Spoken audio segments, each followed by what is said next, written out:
বলতে তার সামনে মাথাটা ঝুঁকাতে তোমাদের লজ্জা করে? আসতে হবে না? কিয়ামতের ময়দানে দাঁড়াতে হবে না? কে রুখবে তোমাদের?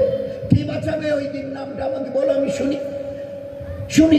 আমার একটা স্যাটিসফ্যাক্টরি ব্যাপার আছে তো, সান্ত্বনা। ওহো, ওনাকে বাঁচানোর জন্য অমুক আছে, অমুক স্যার আছে, পিছনে অমুক স্যার আছে, তিনি বাঁচিয়ে দেবেন। আছে কেউ? আসতে হবে না, এলে কথাই ছিল না। মরে গেছে, মরে যাওয়া মানে শেষ হয়ে গেল। আরে বলেন না, মরে যাওয়া মানে শেষ হয়ে যাওয়া? কে বলেছে? এই আরবিতে শব্দটা হচ্ছে ইন্তেকাল। উনি ইন্তেকাল করে। ইন্তেকাল মানে বলেন, ইন্তেকালের মানে বাংলা মানে স্থানান্তরিত হওয়া। এই মানুষটা আগে বাপের ব্যাকবোনে ছিল বীর্যের আকারে, ওখান থেকে ইন্তেকাল করেছি, মায়ের বাচ্চাদের নিতে পাঠিয়েছি, ওখানে তাকে 10 মাস রাখার পরে তার একটা ইন্তেকাল, স্থানান্তরিত।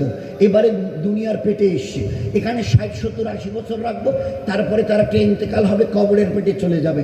এখানে 2, 4, 10, 20, 50 লক্ষ বছর রেখে তারপরে আমি কিয়ামতের মাঠে স্থানান্তরিত করব ইন্তেকাল। আর তারপরে হিসাব হবে পুরো পাই পাই।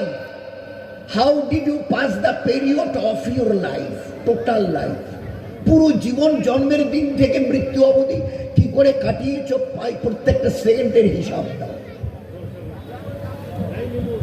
কত টাকা রোজগার করেছো, কোন রাস্তা দিয়ে, আর খরচ করেছো কিভাবে, হিসাব দাও। পাই পাই পাই পয়সার আর প্রতি সেকেন্ডের জীবনের হিসাব দাও। যদি তোমার দুনিয়াতে অ্যাক্টিভিটিস ভালো থাকে, ভালো হয়, তা তোমার জন্য 8টা জান্নাতের দরজা খুলে দেওয়া হবে।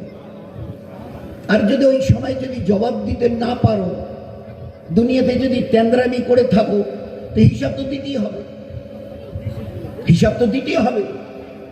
You will be bound. তোমাকে হিসাব না দিয়ে 1 ইঞ্চি কিয়ামতের মাঠে নড়তে দেব না। শুনে নাও, কোরআন বলছে 50,000 বছর ধরে কিয়ামতের মাঠে দাঁড়িয়ে হিসাব দিতে হবে। 50,000। পায়ের নিচে জমি লাল তামাটে হবে, মাথার 1.5 হাত উপরে সূর্য 12টা মুখ দিয়ে তাপ দেবে। জনাবে রাসূলুল্লাহ সাল্লাল্লাহু আলাইহি ওয়াসাল্লাম বলছেন, মেয়েরা যেমন কেটলিতে পানি গরম করে হাঁড়িতে টকবক টকবক করে পানি গরম হলে ফোটে, আমি আল্লাহর নবী বলছি ওইভাবে তোমাদের মাথার মগজ ধুলো ওইভাবে টকবক করে খেলবে, ফুটবে। ওই অবস্থায় দাঁড়িয়ে হিসাব দিতে হবে পুরো জীবনের প্রত্যেকটা সেকেন্ডে।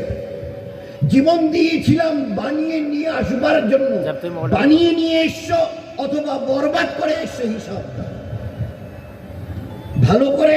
যা যা বলেছিলাম 500 টাকা দিয়ে খরচ, যদি ফিরে এসে হিসাব পুঙ্খানু দিতে পারো, তো বাপ মা পিঠ চাপড়ে সাবাসি দেবে, বাহ বাহ, ছেলে হলে এইরকম দরকার।